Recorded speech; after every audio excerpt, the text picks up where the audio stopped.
Hello class ninth, welcome to सनेत Guru polygon. मैं हूं निकी पंडित एंड यहाँ पे आज हम बनाने जा रहे हैं स्ट्रक्चर ऑफ द एटम का माइंड मैप। सो देखो, इतना बड़ा चैप्टर है, ठीक है। हमने 1.5 घंटे में पूरे चैप्टर को पढ़ा है, तो क्यों ना अब देखो एग्जाम का टाइम जब आएगा तो हम एक 1.5 घंटे एक चैप्टर पे क्यों लगाएंगे, है ना। हम क्या करते हैं उस वक्त, क्विक रिवीजन करते हैं। सो क्विक रिवीजन के लिए हमारे पास होना चाहिए माइंड मैप। तो आज हम बनाएंगे स्ट्रक्चर ऑफ द एटम का माइंड मैप। क्या आप लोग रेडी हैं? यस, ठीक है। सो माइंड मैप क्या होता है, जिससे हम क्विक रिवीजन कर सकते हैं, ठीक है। चैप्टर क्या रहने वाला है हमारा यहाँ पे, स्ट्रक्चर ऑफ एटम। इससे पहले जो 3 चैप्टर हैं हमारे, हम ऑलरेडी उनका माइंड मैप बना चुके हैं। अगर आपने अभी तक माइंड मैप नहीं देखा है तो जाके देखिए, आपको बहुत ज़्यादा हेल्प मिलेगी। ओके, सो शुरू करते हैं। पूरे चैप्टर देखो, अगर एक बार आपने माइंड मैप बना लिया, ठीक है, एक बार अगर आपने माइंड मैप बना लिया तो आप पूरा का पूरा chapter with in 10 to 15 minute में आप रिवाइज कर सकते हैं, रेदर देन कि आप पूरा चैप्टर पढ़े। Okay, so let's start structure of the atom.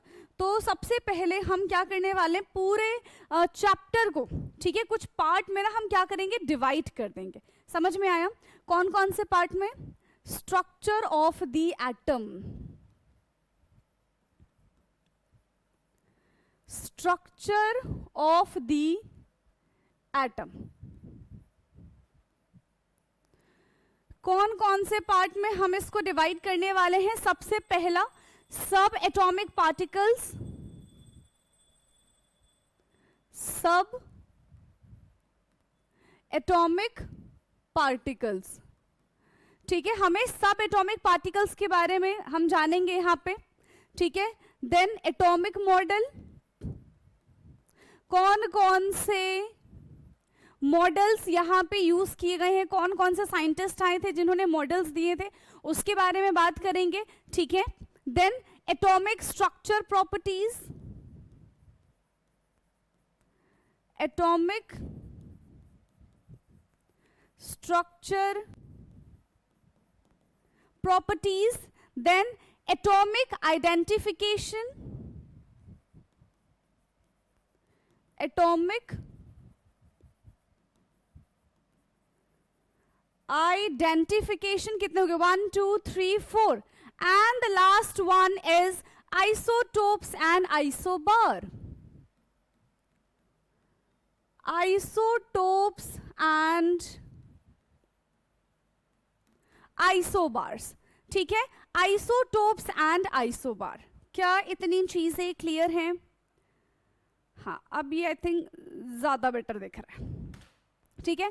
तो पूरे चैप्टर को हमने ऐसे क्लासिफाई कर दिया। अब इनको हम फर्दर क्लासिफाई करेंगे। आप भी फटाफट से मेरे साथ साथ ही कॉपी पे बना लीजिए। क्या ये चीज क्लियर है? अब देखो, यहां से ना हम हर एक चीज को ना और अच्छे से देखेंगे। पहले हमने क्या कर लिया, इस तरीके से ये बना लिया, ठीक है। अब सबसे पहले हम बात करते हैं सब एटॉमिक पार्टिकल्स के बारे में। तो फटाफट से आ जाओ। सब एटॉमिक पार्टिकल्स कौन कौन से हैं यहां पे? सब एटॉमिक पार्टिकल्स, सब एटॉमिक पार्टिकल्स में हम बात करते हैं इलेक्ट्रॉन, प्रोटॉन एंड न्यूट्रॉन के बारे में। Electron, proton and neutron. अब इलेक्ट्रॉन क्या है भाई? हाँ, इलेक्ट्रॉन क्या है? Discovered by J Thomson, right? Discovered by J Thomson. पहली चीज, कैसा चार्ज होता है इलेक्ट्रॉन पे? नेगेटिवली चार्ज्ड है, नेगेटिवली चार्ज स्पीशीज है ये, ठीक है। इनका मास कैसा होता है? तो बेटा इनका मास होता है नेग्लिजिबल। इनका मास कैसा होता है? नेग्लिजिबल मास होता है। पाया कहां जाता है? Located outside nucleus, located outside nucleus. ठीक है, अब बात करें हम प्रोटॉन के बारे में। So proton was discovered by E Goldstein, discovered by E Goldstein. ठीक है, पॉजिटिवली चार्ज होता है, इसका मास किसके बराबर होता है? Mass of 1 unit, mass of 1 unit. ठीक है, इतना मास होता है इसका, and located in the nucleus, located in the nucleus. हर एक चीज हम यहाँ पे पॉइंट्स में ही लिखेंगे। नाउ न्यूट्रॉन के बारे में अगर हम बात करें, ठीक है, किसके बारे में बात कर ले? अब हम न्यूट्रॉन के बारे में बात करते हैं। तो discovered by J Chadwick, discovered by J Chadwick. कैसा चार्ज होता है? नो चार्ज, किसी भी प्रकार का चार्ज न्यूट्रॉन पे प्रेजेंट नहीं होता है। Mass nearly equal to the proton, mass nearly equal to the proton, proton के जितना इसके ऊपर मास होता है, and located in the nucleus. और अगर जो हमें न्यूक्लियस के अंदर क्या क्या चीजें प्रेजेंट है? Proton and neutron. So proton plus neutron मिलके क्या बनाते हैं? प्रोटॉन प्लस न्यूट्रॉन मिलके बनाते हैं nucleons. Protons plus neutron is equal to nucleons. तो यहां न्यूक्लियॉन्स, तो यहां पे हमने एक चीज डिस्कस कर ली है, समझ में आ गया? इलेक्ट्रॉन, प्रोटॉन एंड न्यूट्रॉन, सब एटॉमिक पार्टिकल्स हमारा डिस्कस हो चुका। Now the second one is atomic model. ठीक है, सेकंड हम बात करते हैं एटॉमिक मॉडल के बारे में। तो किसने दिया था एटॉमिक मॉडल? कौन कौन साइंटिस्ट है यहाँ पे? एटॉमिक, आप अगर A4 नहीं, आप A3 शीट पे इसको बनाना। ठीक है, तो सबसे पहले हम बात करेंगे थॉमसन मॉडल के बारे में। थॉमसन मॉडल है, रदरफोर्ड मॉडल है, एंड बोहर मॉडल है। ये 3 साइंटिस्ट आए थे जिन्होंने अपना मॉडल दिया था। ठीक है, सबसे पहले हम बात करते हैं थॉमसन मॉडल के बारे में। ठीक है, थॉमसन ने अपने मॉडल के बारे में क्या कहा? क्या कहा कि पूरा हमारे पास एक पॉजिटिवली स्फेयर है। ठीक है, पॉजिटिवली हमारे पास स्फेयर है, और पॉजिटिवली चार्ज स्फेयर लिख लो, है ना? पॉजिटिवली चार्ज्ड स्फेयर है।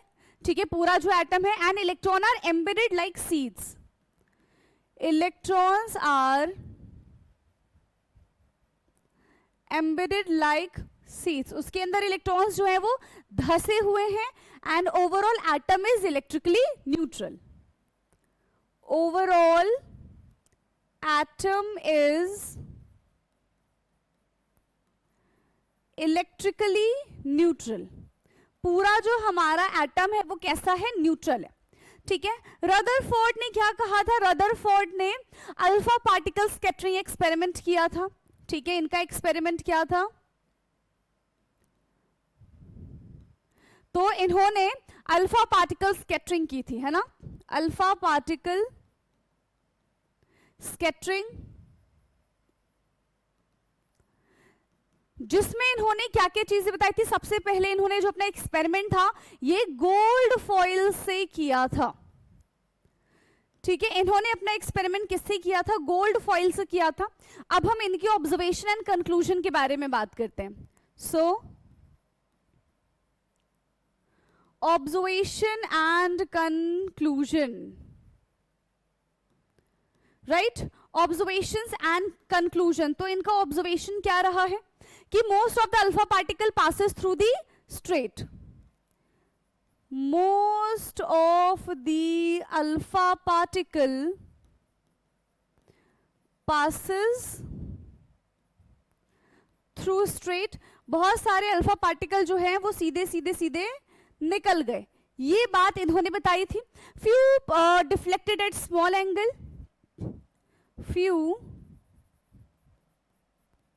डिफ्लेक्टेड एट स्मॉल एंगल, कुछ ऐसे पार्टिकल्स हैं जो स्मॉल एंगल से डिफ्लेक्ट हो गए, है ना, एंड वेरी स्मॉल फ्रैक्शन जो हुए हैं वो रिबाउंड हुए हैं, very small fraction, very small fraction rebound. ठीक है, अभी अच्छा बोहर के बारे में ना हम नेक्स्ट स्लाइड पे पढ़ लेंगे, ठीक है, अभी रदरफोर्ड के बारे में ही जानते हैं, इसके बाद इनके फीचर्स के बारे में जानते हैं, ड्रॉबैक के बारे में जानते हैं, ठीक है, इसी के बाद से इनका फीचर है, क्या क्या फीचर्स इन्होंने दिए, यस, क्या क्या फीचर्स इन्होंने हमको बताए हैं कि जो भी पॉजिटिवली चार्ज है, ठीक है, पॉजिटिवली चार्ज कॉल्ड न्यूक्लियस, है ना, पॉजिटिवली चार्ज न्यूक्लियस, इनके पास पॉजिटिवली चार्ज न्यूक्लियस प्रेजेंट होता है, एंड सारा का सारा जो एक एटम का मास है वो न्यूक्लियस में ही कॉन्सेंट्रेटेड है, ठीक है, nearly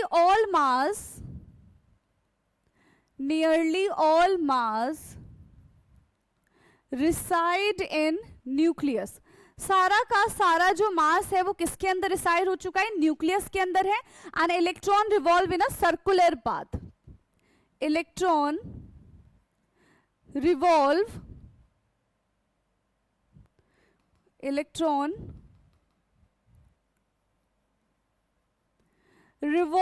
in a circular path, electron जो है वो सर्कुलर पाथ में घूमता रहता है, एंड न्यूक्लियस का जो साइज है वो बहुत छोटा होता है, nucleus size is very small, nucleus size is very small. इसके बाद इनके ड्रॉबैक के बारे में बात करते हैं हम, कि रदरफोर्ड का ड्रॉबैक क्या था, तो वो एटम की स्टेबिलिटी के बारे में नहीं बता पाए थे, है ना, एटम की स्टेबिलिटी के बारे में नहीं बताए थे, पहली चीज, और दूसरी चीज कि इलेक्ट्रॉन एनर्जी लूज करेगी कि नहीं करेगी, इस बारे में भी वो नहीं बता पाए थे, ठीक है, तो रिवोल्यूशन अनस्टेबल, रिवोल्यूशन किस किस के बारे में इन्होंने बताया था, रिवोल्यूशन अनस्टेबल पहली, दूसरी क्या था, charge particle lose energy,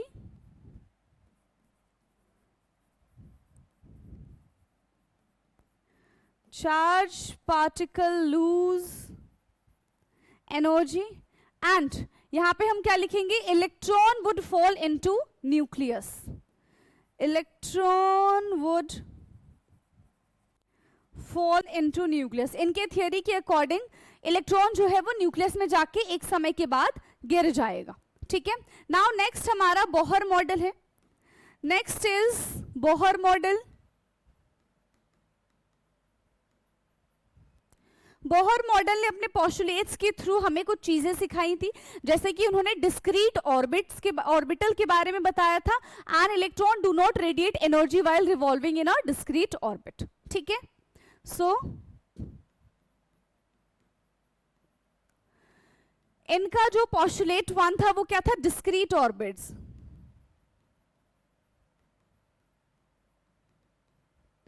and postulates 2 में इन्होंने ये बताया that electron do not radiate energy, electron जो है वो एनर्जी रेडिएट नहीं करती है while revolving in a discrete orbit, while revolving in a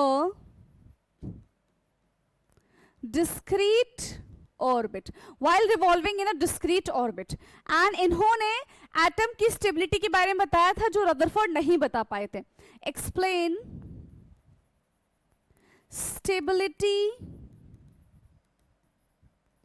of atom, ठीक है, एटम की स्टेबिलिटी के बारे में इन्होंने बात बताई थी। तो यहां पे हमारे 2 स्टेप पूरे हो गए, ठीक है।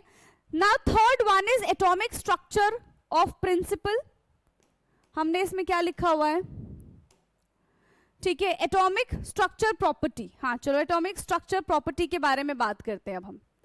Atomic structure property, atomic structure property क्या है ये एटॉमिक स्ट्रक्चर प्रॉपर्टी, जहां पे हम बोर एंड बरी रूल के बारे में पढ़ेंगे, ठीक है, पहली चीज। एंड दूसरी चीज यहां पे हम वैलेंसी के बारे में जानेंगे, ठीक। सो इसमें हम दो चीज पढ़ते हैं। First one is electron distribution, electron distribution, ठीक है, इलेक्ट्रॉन डिस्ट्रीब्यूशन जिसमें हम बोर बरी स्कीम के बारे में जानते हैं, बोर बरी स्कीम। और दूसरा यहां पे आ जाएगा हमारा वैलेंसी, जिससे हम क्या करते हैं, वैलेंसी की हेल्प से हम फॉर्मूला मेकिंग, जो हमने थर्ड चैप्टर में फॉर्मूला मेकिंग पढ़ा था, वो सब वैलेंसी की वजह से ही है, ठीक है। तो इलेक्ट्रॉन डिस्ट्रीब्यूशन बोर बरी क्या है कि ऑर्बिटल को किससे रिप्रेजेंट किया जाता है, KLMN शेल, या फिर हम इसको 1 2 3 4 भी बोल सकते हैं, ठीक है। ऑर्बिटल या फिर शेल रिप्रेजेंटेशन कैसे हो जाएगा, KLMN और n इज इक्वल टू 1 2 3 4, इस तरीके से भी कर सकते हैं। Maximum electron in a shell कैसे भरेंगे हम, maximum electron in a shell का हमारा फॉर्मूला है 2 × n स्क्वायर, ठीक है। एंड लास्ट शेल में, ठीक है, mass maximum electron in the outermost orbit is 8, उससे ज्यादा इलेक्ट्रॉन हम नहीं भरते हैं, ठीक है। मैक्सिमम इलेक्ट्रॉन इन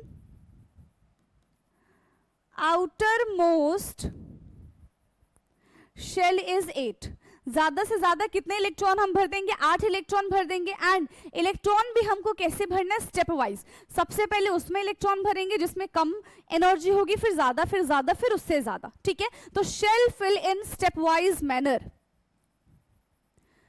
शेल फिल इन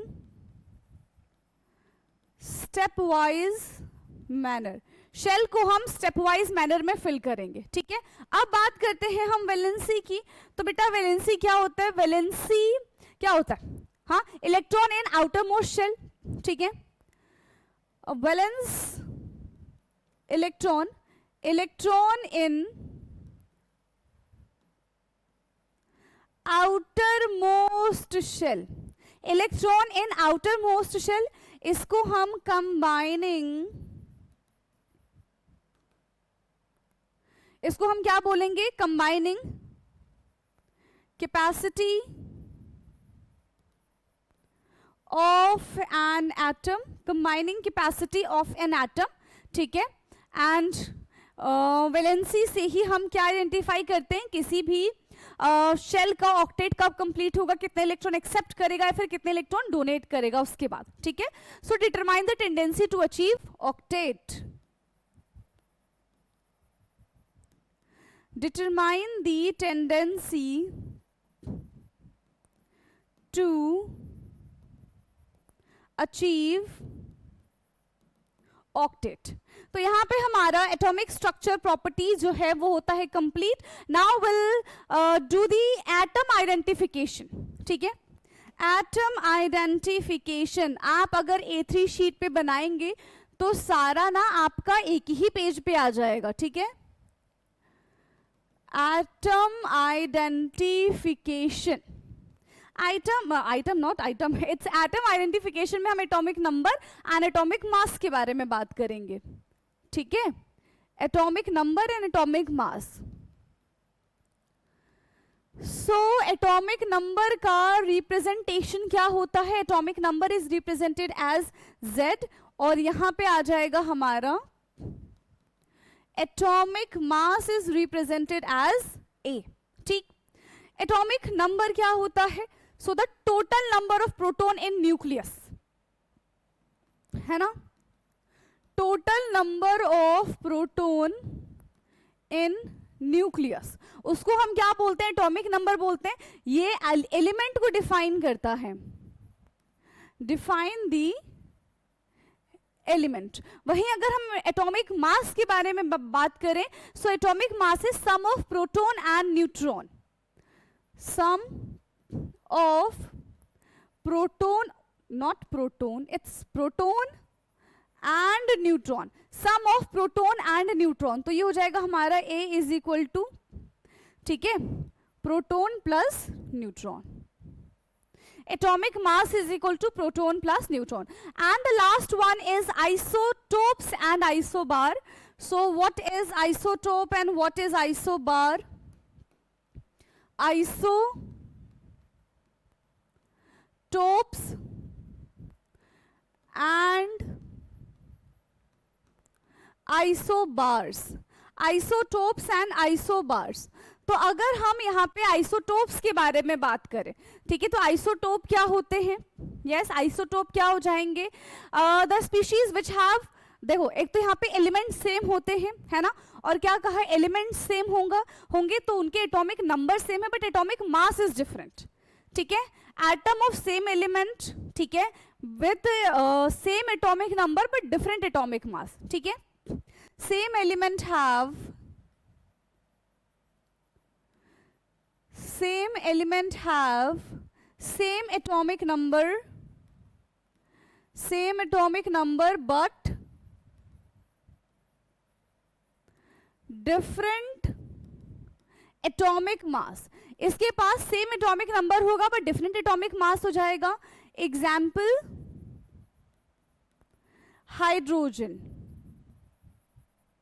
ठीक है, 1H1 1H2 and 1H3।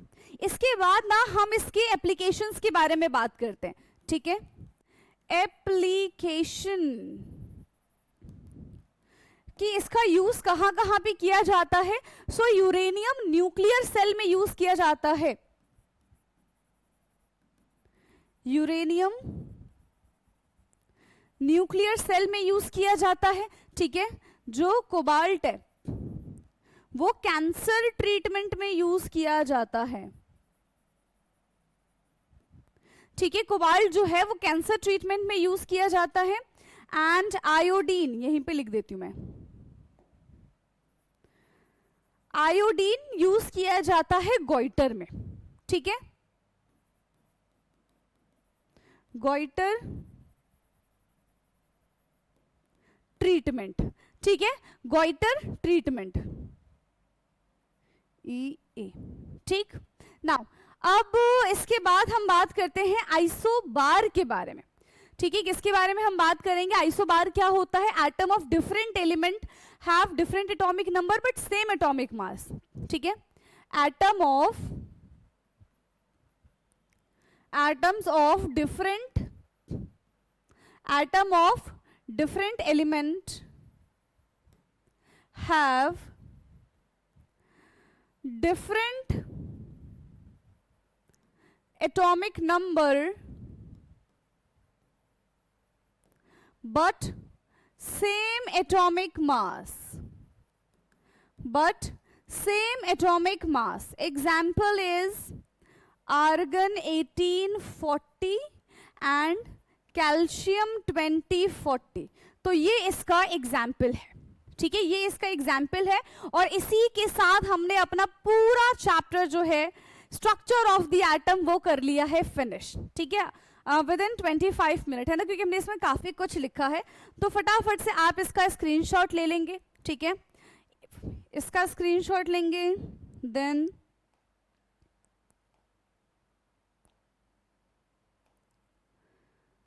And हमारा जो चैप्टर है वो हो चुका है ओवर। अंडर 25 मिनट में हमने पूरा चैप्टर कर लिया कंप्लीट। लेकिन अगर आप रिवीजन करेंगे एक बार माइंड मैप बना के तो आपको 10 to 15 मिनट से ज्यादा नहीं लगने वाला है। तो जरूर से माइंड मैप बनाओ, ये आपको बहुत ज्यादा हेल्प करेगा एग्जाम के टाइम पे। सो आज के लिए इतना ही, बाकी का डिस्कशन अब हम करेंगे अपने नेक्स्ट क्लास में। Thank you so much.